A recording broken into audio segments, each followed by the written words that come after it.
안녕하세요 여러분, 은하수학입니다. 오늘은요 하버드 천재소년이 쓴 수학책 숫자 없는 수학책을 가지고 왔습니다. 15살에 하버드에 입학했고 19살에 은퇴해서 수학을 가르치고 있는 천재소년이에요. 저자가 95년생이라니까 무려 20대 중반이네요. 수학 전반에 대해서 다루기 때문에 학생부 독서활동, 독후감 수행평가, 생기부 독서 이렇게 적으면 딱 좋을 책입니다. 두께가 얇고 재밌어서 금방 읽을 수 있는 책이에요. 수학에 1도 모르는 사람들을 위한 1도 없이 수학하기라고 적혀 있습니다. 정말로 이 책엔요 숫자가 1도 없어요. 괜히 겁먹지 않아도 됩니다. 숨쉬는 정도의 노력만 있으면 누구든 이해하는 책, 수학의 개념을 쉽게 그림과 함께 설명하는 책, 숫자 없는 수학책 시작해볼게요. 해석하기에는 무한 챕터가 나옵니다. 무한이란 무엇일까요? 숫자를 세고 세는데요 멈추지 않고 계속 셀 수 있는 상태를 말합니다.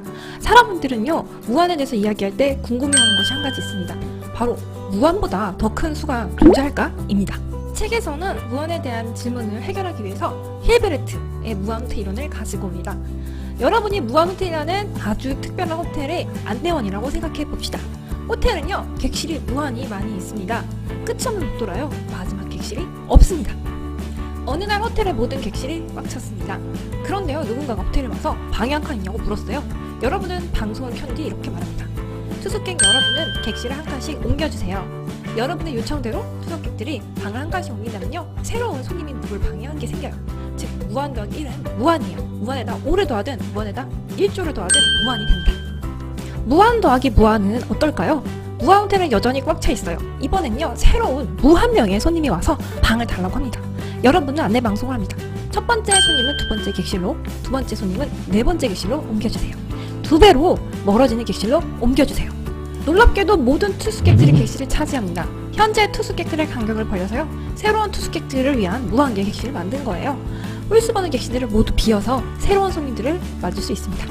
따라서요 무한 더하기 무한은 무한입니다. 이제 모형화 챕터의 모형 부분을 볼게요. 모형화는요 수학이 현실과 연결되는 방식을 알려줘요. 물론 수학이 현실에 등장하는 방식은 많지만요 모형화는 그 모든 연결고리를 명확하게 보여주는 일반적인 틀입니다. 음악 이론을 예로 들어볼게요. 음악 이론은요 음악이 움직이는 방식을 추상적으로 나타낸 모형이에요. 음악 이론 안에는 어떤 음표가 어떤 화음과 어울리는지, 어떤 음표를 연속해야지만 신나게 들릴지, 어떤 음표에 어떤 화음이 따르는지 특정인 규칙이나 지침이 있습니다. 이런 규칙들을 모형을 만들어요. 한 가지 예를 더 들어볼게요. 영화를 감상하다가 내용이 절반쯤 지났을 때 뒤에서 일어날 일을 대부분 우리가 예측을 하죠. 평생 영화를 보면서요 영화가 보통 어떻게 전개될지에 대한 정신적인 모형이 있기 때문이에요. 귀와 눈에 들어오는 정보의 흐름을 단순화해서요 각 픽셀을 인물, 대화, 동기, 관계 같은 추상적인 단위로 바꿔야 합니다. 그런 다음 몇몇 규칙을 적용하면 됩니다.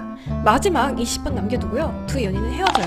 근데 자신의 실수를 깨달은 남자가 근사한 모습으로 여자를 찾아가서 극적으로 제외하면서 다시 둘은 영원히 행복하게 삽니다. 이런 결말 우리 예측할 수 있죠. 예측이 정확하지 않을 수도 있어요. 하지만 자신의 규칙을 적용하는 것도 기본적인 모형화에 속합니다. 이제 모형화의 종용곡선을 볼게요. 종용곡선은요 자연적으로 발생하는 데이터 집합에서 거의 모든 수치적 특성의 분포를 예측하는 공식입니다. 예를 들어서요 미국 여성의 키 분포를 나타낸 그래프, 미국 사법시험의 점수 분포, 빌보드 1위 히트곡의 곡길이 분포 등이 종용곡선의 형태를 띠고 있습니다. 표본의 크기가 크면 클수록 매끄럽고 대칭적인 종용곡선에 가까워집니다. 이렇게 수학적인 규칙에 따라서 잘 모형된 세상이 눈에 띄어요. 수학적 규칙은 놀랍도록 정밀하게 작동해서 때로는 여기저기에서 반복되기도 합니다. 이상수학의 첫 챕터는 도형이에요. 도형이란 무엇일까? 이 세상엔 얼마나 많은 도형이 있을까? 이런 질문 해본 적 있죠? 선뜻 대답하기 어려워요. 그래서 새로운 규칙 하나를 정해놓고 시작해보겠습니다. 어떤 도형을 찍거나 붙이지 않고 느리거나 줄여서 다른 도형으로 바꿀 수 있다면 두 도형은 같다라는 규칙입니다. 눈치채셨겠지만 이 규칙이 바로 위상수학의 중심 개념입니다. 위상수학은 좀 더 느슨한 기하이라고 할 수 있어요. 껌이나 반죽처럼 요리조리 비틀고 잡아당기 조작할 수 있습니다. 느리고 줄이는 규칙으로 도형을 나누면요 원과 정사각형 같은 도형이 되죠. 위상수학으로 따지면 정사각형은 원이에요. 오로지 핵심적이고 근본적인 모델, 즉 도형을 도형답게 하는 기본 특징에만 집중하는 거예요. 그 외의 모든 것들은 단지 그 순간의 도형을 어떻게 느리고 줄였는지 알 수 있는 볼거리일 뿐이에요. 이런 질문을 해봤어요. 목걸이는 어떤 도형일까? 목걸이를 한쪽으로 잡아당기면 정사각형이 되고요 다른 쪽으로 잡아당기면 원이 돼요. 하지만 어떻게 잡아당기든 간에 목걸이 고유의 모양이 있죠. 근본적인 것은 변하지 않습니다. 정사각형이든 원이든 하트든 상관없어요. 위상수양식으로 부르는 목걸이의 모형은 S1입니다. 목걸이나 팔찌, 고무줄, 알파벳 O, D, 닫힌 고리 모양을 말해요. 앞서 일과한 모든 모양은 S1의 형태에 속합니다. 다른 모양은 무엇이 있을까요? 바로 선입니다. 선은요, 동그랗게 구부릴 수 있지만 완전한 원으로 만들려면 양끝을 맞붙여야 합니다. 이건 근데 규칙에 어긋나요. 선을 어떻게 조작하든 항상 양쪽 끝에 특별한 점이 2개 있을 거예요. 바로 여기서 도형이 끝납니다.